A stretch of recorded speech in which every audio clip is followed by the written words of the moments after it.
Good morning students. आज हम शुरू करेंगे 10th क्लास की ज्योग्राफी की बुक से वेरी इंपॉर्टेंट चैप्टर एग्रीकल्चर, कृषि।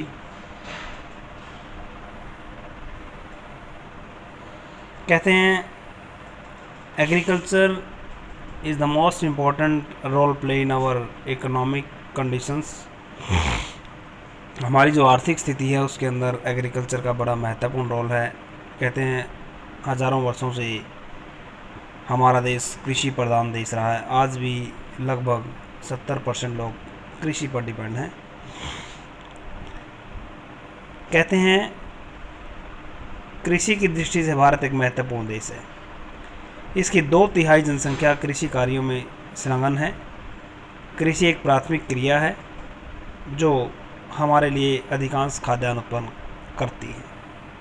खाद्यान्नों के अतिरिक्त यह विभिन्न उद्योगों के लिए कच्चा माल भी उपलब्ध कराती है। इसके अतिरिक्त कुछ उत्पाद जैसे चाय, कॉफ़ी, मसाले इत्यादि का भी निर्माण किया जाता है।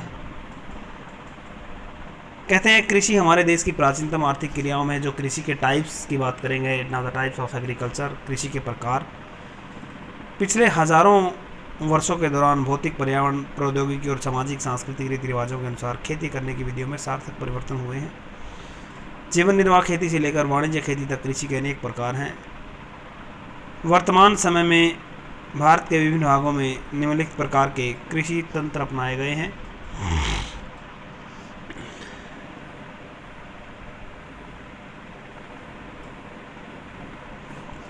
पहला जो इसका टाइप्स है, प्रारंभिक जीविका निर्वाह कृषि, जो जीविका निर्वाह के लिए, जो जीवन यापन के लिए की जाती थी।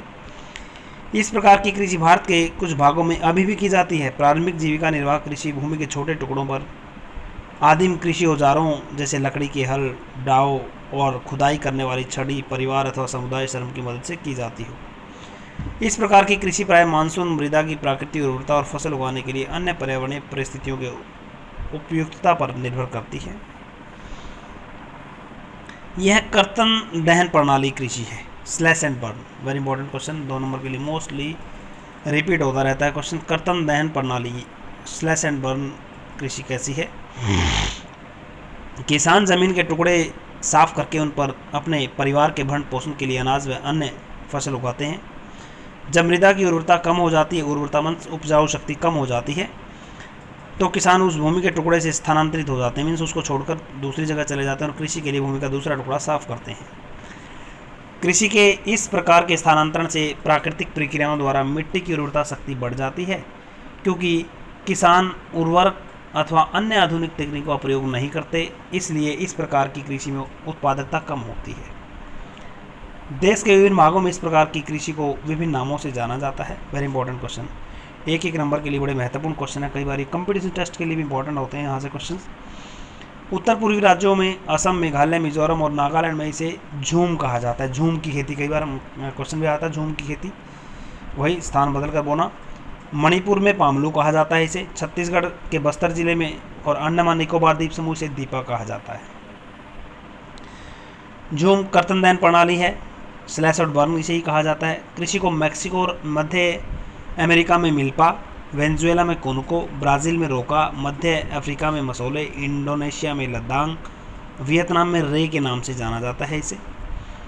कहते हैं भारत में भी इससे प्रारंभिक किस्म की खेती अनेक नामों से जानी जाती है, जैसे मध्य प्रदेश में बेवर या दहिया, आंध्र प्रदेश में पोडू या पेंडा, ओडिशा में पामाडाबी या कुमान या बरिंगा, पश्चिम घाट में कुमारी, दक्षिण पश्चिमी राजस्थान में वालरे या वाल्टरे, हिमालय क्षेत्र में खिल, झारखंड में कुरुबा और उत्तर पूर्वी प्रदेश में झूम आदि कहा जाता है इसे।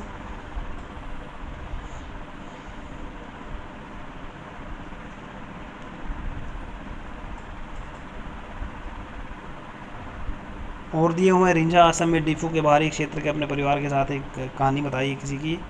गहन जीविका मीन्स गहन जो ज़्यादा की जाती है, यानी कि कम ज़मीन का टुकड़ा कम हो और उसके ऊपर ज़्यादा फसल उगाने का प्रयास किया जाए। इस प्रकार की कृषि उन क्षेत्रों में की जाती है जहाँ भूमि पर जनसंख्या का दबाव अधिक होता है। यह श्रम गहन कृषि है जहाँ अधिक उत्पादन के लिए अधिक मात्रा में जैव रासायनिक निवेशों और सिंचाई का प्रयोग किया जाता हो। भू स्वामित्व में विरासत के अधिकार के कारण पीढ़ी दर पीढ़ी जोतों का आकार छोटा और लाभप्रद होता जा रहा है। जोत मीन्स खेत। अगर एक परिवार की पीढ़ी दर पीढ़ी 3 पीढ़ियाँ 4 पीढ़ियाँ जा चुकी हैं, मान लेते हैं आपके पिताजी के पास 5 एकड़ ज़मीन थी, आपके पिताजी और 2 ब्रदर थे, उनमें 2.5 एकड़ हुई, अब आप 3 भाई हैं, उनमें बढ़ जाए, तो इस प्रकार से खेतों का आकार जो है छोटा होता आ रहा है और किसान वैकल्पिक रोजगार न होने के कारण सीमित भूमि से अधिकतम पैदावार लेने की कोशिश करते हैं। यहाँ तक कृषि भूमि पर बहुत अधिक दबाव है।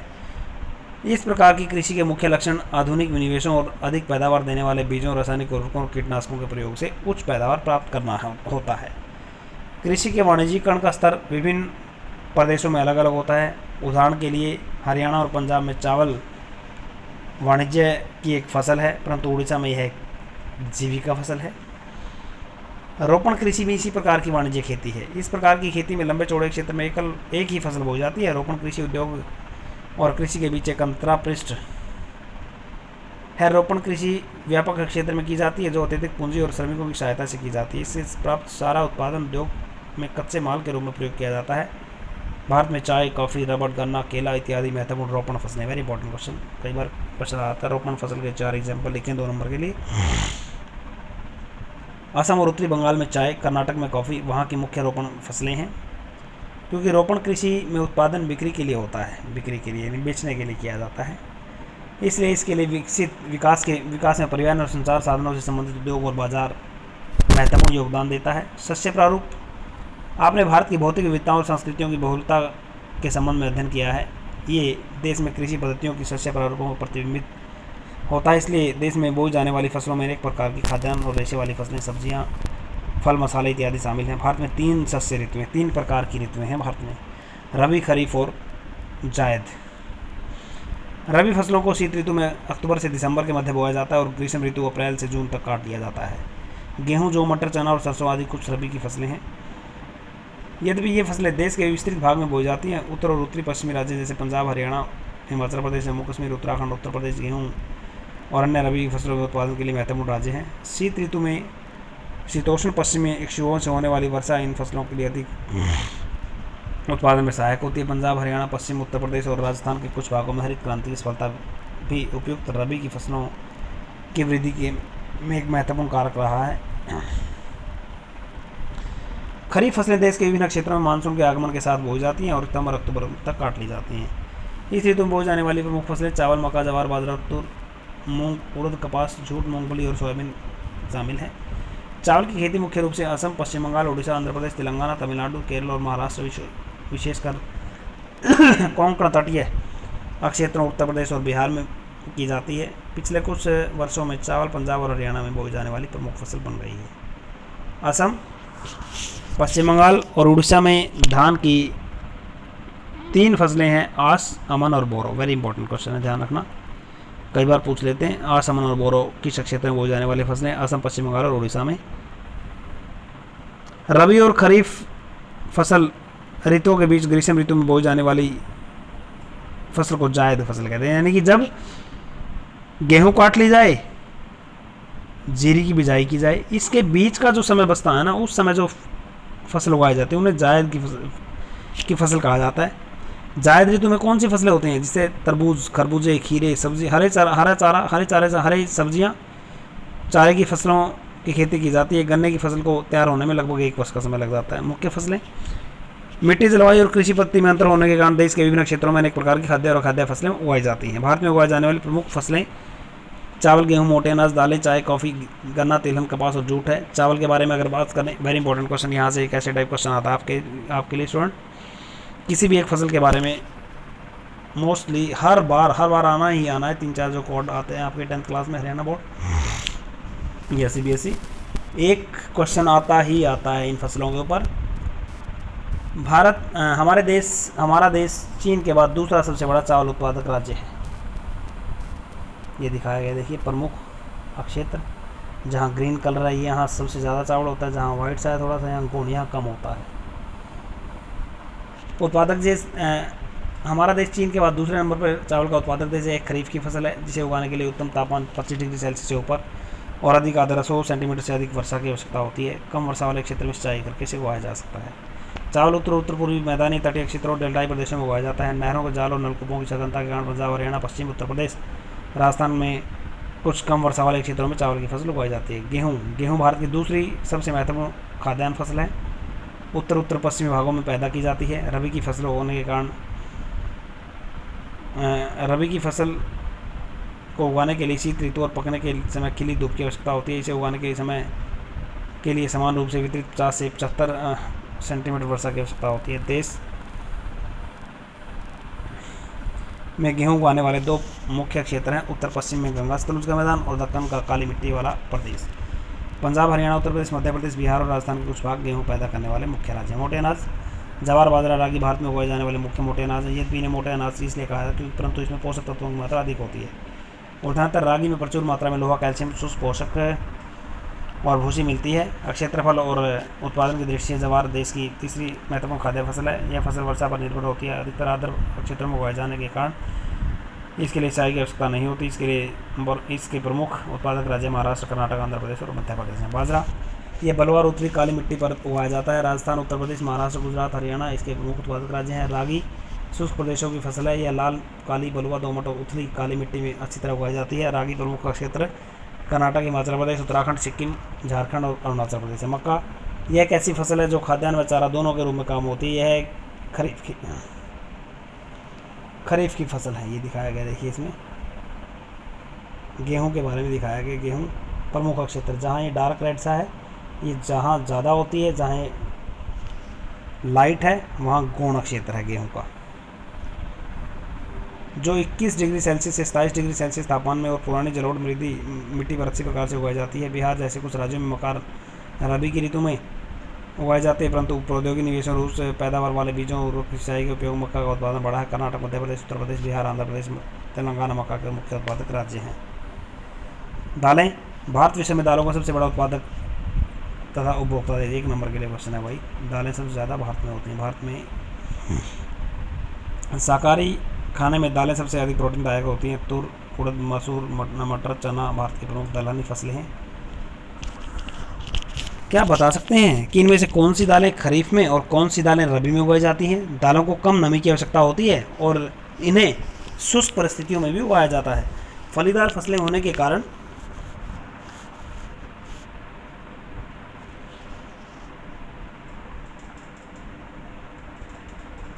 होने के नाते अरहर को छोड़कर अन्य सभी दालें वायु में से नाइट्रोजन लेकर भूमि को उर्वरता को बनाए रखती हैं।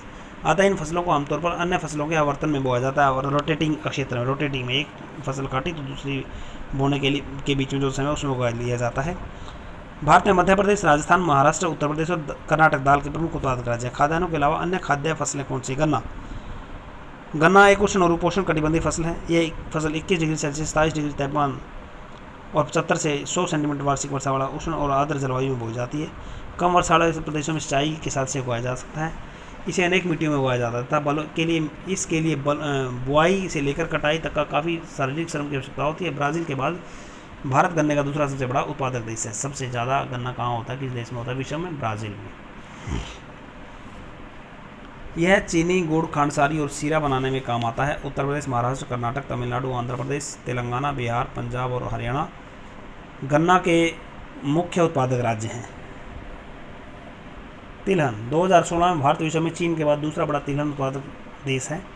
सन 2016 में तोरिया के उत्पादन में भारत का विश्व में कनाडा और चीन के बाद तीसरा स्थान है। देश में कुल बोए गए क्षेत्र के 12% भाग पर कई तिलहन की फसलें उगाई जाती हैं। मूंगफली, सरसों, नारियल, तिल, सोयाबीन, अरंडी, बिनोला, अलसी और सूरजमुखी भारत में उगाई जाने वाली मुख्य तिलहन फसलें हैं।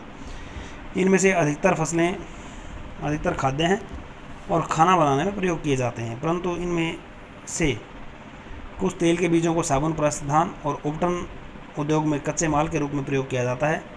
मूंगफली खरीफ की फसल है तथा देश में मुख्य तिलहनों के कुल उत्पादन का आधा भाग इसी फसल से प्राप्त किया जाता है। गुजरात मूंगफली का प्रमुख उत्पादक राज्य है। गुजरात मूंगफली के लिए। इसके अतिरिक्त राजस्थान, आंध्र प्रदेश मूंगफली के अन्य उत्पादक राज्य हैं। अलसी और सरसों रबी की फसलें हैं।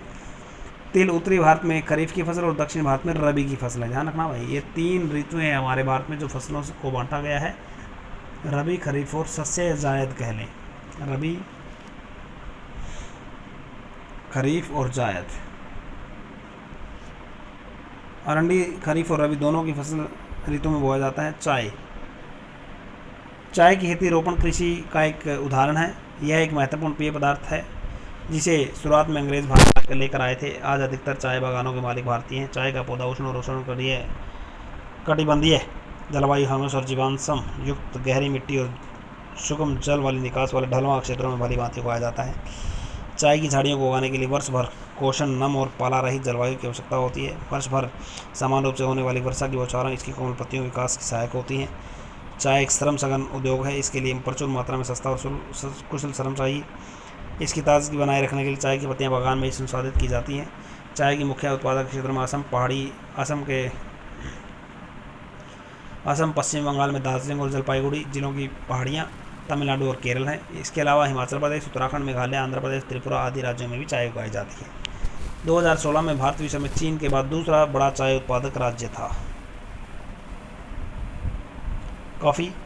भारतीय कॉफ़ी अपनी गुणवत्ता के लिए विश्व विख्यात है। हमारे देश में अरेबिका किस्म की कॉफ़ी पर 1 नंबर के लिए क्वेश्चन आता है। भारत में किस किस्म की कॉफ़ी होती है? अरेबिका किस्म की, जो आरंभ में यमन से लाई गई थी। इस किस्म की कॉफ़ी के विश्व भर में काफ़ी अधिक मांग है। इसकी कृषि की शुरुआत बाबा बुदन पहाड़ियों में होती है और आज भी इसकी खेती नीलगिरी की पहाड़ियों के आसपास कर्नाटक, केरल और तमिलनाडु में ही की जाती है। बागवानी फसलें। 2016 में भारत का विश्व में फलों और सब्जियों के उत्पादन में चीन के बाद दूसरा स्थान था। भारत उष्ण शीतोष्ण कटिबंधीय दोनों ही प्रकार के फलों का उत्पादन करता है। भारतीय फलों जिसमें महाराष्ट्र, आंध्र प्रदेश, तेलंगाना, उत्तर प्रदेश, पश्चिम बंगाल आम, नागपुर और चेरापूंजी के संतरे, केरल, मिजोरम, महाराष्ट्र और तमिलनाडु के केले, उत्तर प्रदेश, बिहार की लीची, मेघालय के अनानास, आंध्र प्रदेश, तेलंगाना और महाराष्ट्र के अंगूर, हिमाचल प्रदेश में मुख्य की सेब, नाशपाती, खुबानी और अखरोट की विश्व भर में प्रमुख मांग है।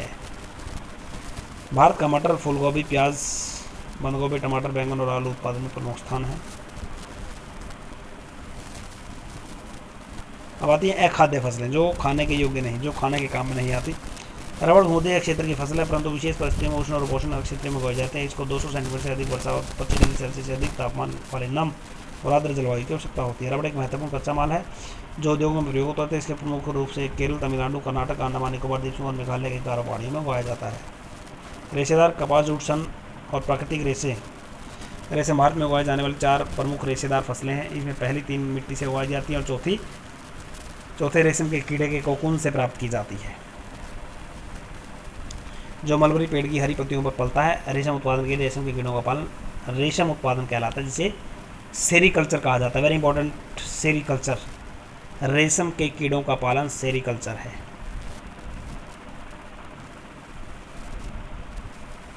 भारत को कपास के पौधे का मूल स्थान, कपास के बारे में, भारत को कपास के पौधे का मूल स्थान माना जाता है। कृषि सूती कपड़ा उद्योग में कपास मुख्य कच्चा माल है। कपास उत्पादन में भारत का विश्व में चीन के बाद दूसरा स्थान है। दक्कन पठार के शुष्क भागों में काली मिट्टी कपास उत्पादन के लिए उपयुक्त मानी जाती है। इस फसल को उगाने के लिए उच्च तापमान, हल्की वर्षा चाहिए। 210 पाला रही दिन खिली धूप की आवश्यकता होती है। यह खरीफ की फसल है जो इसे पक कर तैयार होने में 6 से 8 महीने का समय लगता है। महाराष्ट्र, गुजरात, मध्य प्रदेश, कर्नाटक, आंध्र प्रदेश, तेलंगाना, तमिलनाडु, पंजाब, हरियाणा, उत्तर प्रदेश कपास के मुख्य उत्पादक राज्य हैं। जूट को सुनहरा रेशा कहा जाता है। जूट की फसल बाढ़ के मैदानों में जल निकासी वाली उर्वरक मिट्टी में उगाई जाती है, जहाँ हर वर्ष बाढ़ से आई नई मिट्टी जमा हो जाती है। इससे बढ़ने के समय उच्च तापमान की आवश्यकता होती है। पश्चिम बंगाल, बिहार, असम और उड़ीसा तथा मेघालय जूट के मुख्य उत्पादक राज्य हैं। इसका प्रयोग बोरियां, चटाई, रस्सी, तंतु व धागे, गलीचे और दूसरी दस्तकारी की वस्तु बनाने में किया जाता है। इसकी उच्च लागत के कारण और कृत्रिम रेशों और पैकिंग सामग्री विशेषकर नायलॉन की कीमत कम होने के कारण बाजार में इसकी मांग कम हो रही है। प्रौद्योगिकी और संस्थागत सुधार। जैसा कि पहले बात कर चुके हैं, भारत की कृषि हजारों वर्षों से की जा रही है भारत में, परंतु प्रौद्योगिकी और संस्थागत परिवर्तनों के अभाव में लगातार भूमि संसाधन के प्रयोग से कृषि का विकास अवरुद्ध हो जाता है तथा इसकी गति मंद हो जाती है। सिंचाई के साधनों का विकास होने के उपरांत भी देश के एक बहुत बड़े भाग में अभी भी किसान खेती बाड़ी के लिए मानसून और भूमि की प्राकृतिक उर्वरता पर निर्भर हैं। बढ़ती हुई जनसंख्या के लिए यह एक महत्वपूर्ण चुनौती है। 60% से भी अधिक लोगों को आजीविका प्रदान करने वाली कृषि में कुछ गंभीर तकनीकी तथा संस्थागत सुधार लाने की आवश्यकता है। स्वतंत्रता के पश्चात देश में संस्थागत सुधार करने के लिए जोतों की चकबंदी, सहकारिता और जमींदारी आदि समाप्त करने की प्राथमिकता दी गई है। प्रथम पंचवर्षीय योजना में कृषि सुधार मुख्य लक्ष्य था। भूमि पर पुश्तैनी अधिकार के कारण ये टुकड़ों में बढ़ती जा रही थी, जिसकी चकबंदी करना अनिवार्य था। भूमि सुधार के कानून तो बने, परंतु इसके लागू करने में ढील रही। 1960 से 1970 के दशक में भारत सरकार ने कई प्रकार के कृषि सुधारों की शुरुआत की, जैसे पैकेज टेक्नोलॉजी पर आधारित हरित क्रांति, श्वेत क्रांति, ऑपरेशन फ्लड जिसे कहा जाता है। कृषि सुधार के लिए कुछ रणनीति आरंभ की गई, परंतु इसके कारण विकास कुछ क्षेत्रों तक ही सीमित रह गया था। इसलिए 1980 तथा 1990 के दशकों में व्यापक भूमि विकास कार्यक्रम शुरू किया गया, जो संस्थागत और तकनीकी सुधारों पर आधारित था। इस दिशा में उठाए गए कुछ महत्वपूर्ण कदमों में सूखा, बाढ़, चक्रवात, आग तथा बीमारी के लिए फसल बीमा के प्रावधान और किसानों को कम दर पर ऋण सुविधाएं प्रदान करने के लिए ग्रामीण बैंकों, सहकारी समितियों और बैंकों की स्थापना सम्मिलित है। किसानों के लाभ के लिए भारत सरकार ने किसान क्रेडिट कार्ड और व्यक्तिगत दुर्घटना बीमा योजना भी शुरू की है। इसके अलावा आकाशवाणी और दूरदर्शन पर किसानों के लिए मौसम की जानकारी और बुलेटिन कृषि कार्यक्रम प्रसारित किए जाते हैं।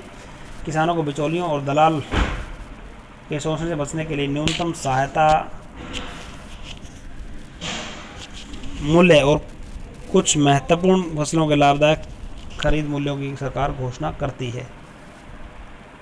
देखिए छोटे छोटे अक्षरों में आया जो भूदान ग्राम दान, वेरी इंपॉर्टेंट क्वेश्चन, कई बार पूछ लिया जाता है। महात्मा गांधी ने विनोबा भावे, जिन्होंने सत्याग्रह में सबसे निष्ठावान सत्याग्रही की तरह भाग लिया था, को अपना आध्यात्मिक उत्तराधिकारी घोषित किया था।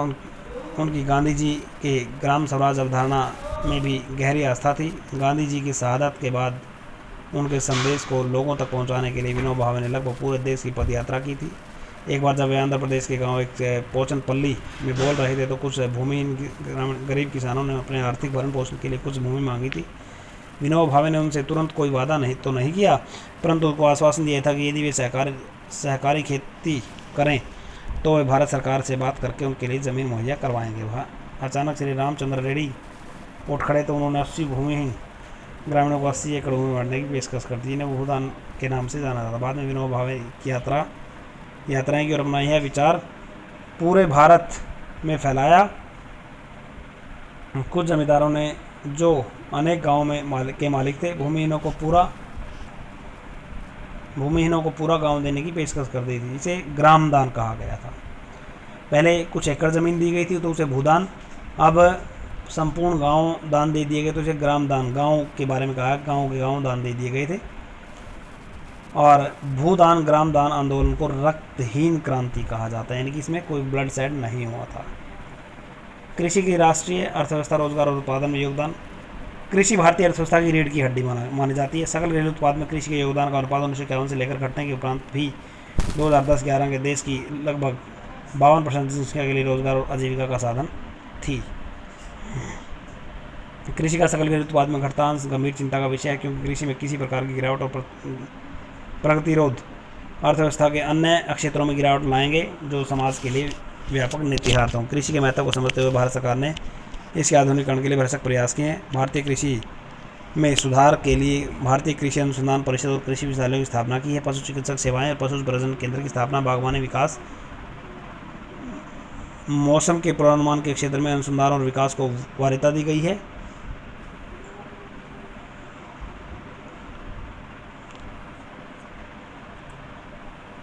पिछले वर्षों में सकल घरेलू उत्पाद में वृद्धि हुई है, परंतु इससे देश में पर्याप्त मात्रा में रोजगार के अवसर उपलब्ध नहीं हो रहे हैं। कृषि विकास दर कम हो रही है, जो कि एक चिंताजनक स्थिति है। वर्तमान में भारतीय किसान को अंतर्राष्ट्रीय प्रतिस्पर्धा से एक बड़ी चुनौती का सामना करना है। कृषि सेक्टर में विशेष रूप से करना पड़ रहा है। रासायनिक उर्वरकों पर सहायकी कम करने से उत्पादन लागत बढ़ रही है। इसके अतिरिक्त कृषि उत्पादों पर आयात कर घटाने से भी देश में कृषि पर हानिकारक प्रभाव पड़ता है। किसान कृषि में पूंजी निवेश कम कर रहे हैं, जिसके कारण कृषि में रोजगार घट रहे हैं। वैश्वीकरण का कृषि पर क्या प्रभाव पड़ा? वैश्वीकरण कोई नई घटना नहीं है। उपनिवेशिक काल में ही यही स्थिति मौजूद थी। 19वीं शताब्दी में जब यूरोपीय व्यापारी भारत आए थे, उस समय भी भारतीय मसाले विश्व के विभिन्न देशों में निर्यात किए जाते थे और दक्षिण भारत में किसानों को उन फसलों को उगाने के लिए प्रोत्साहित किया जाता था। आज भी गर्म मसाले भारत से निर्यात किए जाने वाली प्रमुख वस्तु है। ब्रिटिश काल में अंग्रेज व्यापारी भारत के कपास क्षेत्र की ओर आकर्षित हुए थे और भारतीय कपास को ब्रिटेन में सूती वस्त्र उद्योग के लिए कच्चे माल के रूप में निर्यात किया जाता था। मैनचेस्टर और लिवरपूल में सूती वस्त्र उद्योग भारत में पैदा होने वाली उत्तम किस्म की कपास की उपलब्धता पर फली फूली है। 1917 में बिहार में हुए चंपारण आंदोलन के बारे में पढ़ा है हमने। इसकी शुरुआत इसलिए हुई थी कि इस क्षेत्र के किसानों पर नील की खेती करने के लिए दबाव डाला जा रहा था। नील ब्रिटेन के सूती कपड़ा उद्योग के लिए कच्चा माल था।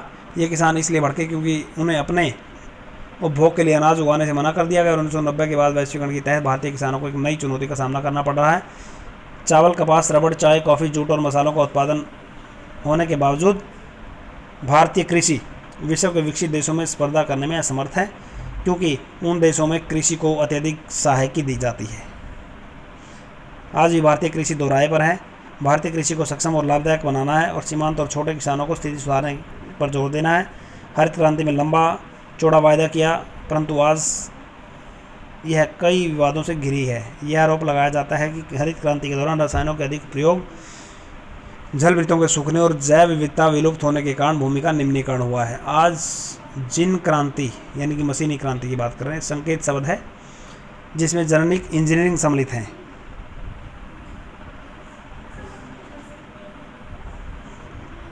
वास्तव में कार्बनिक कृषि का आज अधिक प्रचलन है क्योंकि यह उर्वरक, कीटनाशकों और कारखानों में निर्मित रसायनों के बिना की जाती है। इसलिए पर्यावरण पर इसका प्रभाव नकारात्मक प्रभाव नहीं पड़ता है। कुछ अर्थशास्त्रियों का मानना है कि बढ़ती जनसंख्या के कारण घटते आकार के जोतों पर यदि खाद्यान्नों की खेती की जा ही होती रही तो भारतीय किसानों का भविष्य अंधकार में होगा। भारत में लगभग 83.3 करोड़ लोग लगभग 25 करोड़ हेक्टेयर भूमि पर निर्भर हैं। इस प्रकार एक व्यक्ति के हिस्से में औसतन आधा हेक्टेयर से भी कम कृषि भूमि आती है। भारतीय किसानों को सस्यावर्धन करना चाहिए और खाद्यान्नों के स्थान पर कीमती फसलें उगानी चाहिए। इससे आमदनी अधिक होगी और इसके साथ पर्यावरण निम्नीकरण में कमी आएगी। भाई ये था हमारा लेसन एग्रीकल्चर का। इसमें कुछ प्रमुख क्वेश्चन थे चावल के ऊपर, चावल के उत्पादन को लेकर, चावल के लिए भौगोलिक स्थिति, गेहूं के लिए, चाय के लिए, गन्ना के लिए, मक्का है। एक क्वेश्चन 100% श्योर है कि 5 या 6 नंबर में पूछा जाएगा ऐसे टाइप क्वेश्चन इनमें से, और इसमें आपने लिखना क्या है, इसकी भौगोलिक कंडीशंस, इसके लिए उगाने के लिए मिट्टी कैसी चाहिए, बारिश कितना होना चाहिए, कितने दिनों में पककर तैयार होती है, किस सीज़न में बोई जाती है और किस सीज़न में काटी जाती है ये फसल, और फिर किस किस क्षेत्र में होती है। यानी कि 4 से 5 पॉइंट हैं और 6 नंबर का क्वेश्चन है श्योर। 100% हर बार एग्जाम में पूछा जाता है एक क्वेश्चन इसके ऊपर। अभी देखिए इसमें दिखाया गया है, एक पेय फसल का नाम बताओ तथा उसको उगाने के लिए अनुकूल भौगोलिक परिस्थितियों का। एक पेय फसल, पेय कौन सी है, चाय हो सकती है, कॉफ़ी हो सकती है, कहवा हो सकती है। दूसरा, भारत की एक खाद्य फसल का नाम बताओ जहां यह पैदा की जाती है और उन क्षेत्रों का विवरण देना है। भारत की खाद्य फसल कौन सी है, चावल की बात कर सकते हैं, गेहूं की बात कर सकते हैं। सरकार द्वारा किसानों के हित में किए गए, सरकार ने किसानों के लिए क्या किए, जैसे बीमा योजना की बात की गई है या कृषि दर्शन प्रोग्राम लागू करने की बात की गई है। ऐसी कुछ योजनाएं जो हमने डिस्कस किया है ऊपर चैप्टर में। दिन प्रतिदिन कृषि के अंतर्गत भूमि कम हो रही है, क्या आप इसके परिणामों की कल्पना कर सकते हैं, क्यों कम हो रही है दिन प्रतिदिन कृषि की। अब ऐसे टाइप क्वेश्चन 120 शब्दों में लिखना है इसको। कृषि उत्पादन में वृद्धि सुनिश्चित करने के लिए सरकार द्वारा किए गए, सरकार ने क्या किया है, जैसे बैंकों द्वारा सस्ते दरों पर ऋण देना, नए औजार देना, आधुनिकीकरण की बात करना, रासायनिक उर्वरक बीज प्राप्त करवाना।